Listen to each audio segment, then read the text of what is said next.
Welcome to a Foxy Tech Tips tutorial on viewing storage space on the Apple Watch Ultra 2. If you find this tutorial helpful, please consider subscribing to my channel and liking the video. Press the digital crown to open the app menu. Tap the Settings cog to open Settings. Then select General.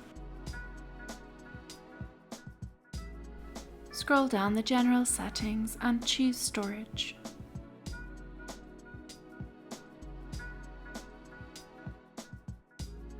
Here you can see how much storage space you've used up and an overview of where it is being used.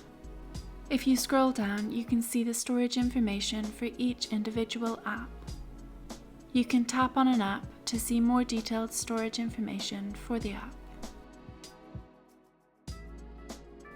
And that draws an end to this tutorial. Please like the video if you found it helpful and subscribe to Foxy Tech Tips for more Apple Watch Ultra tips and tricks.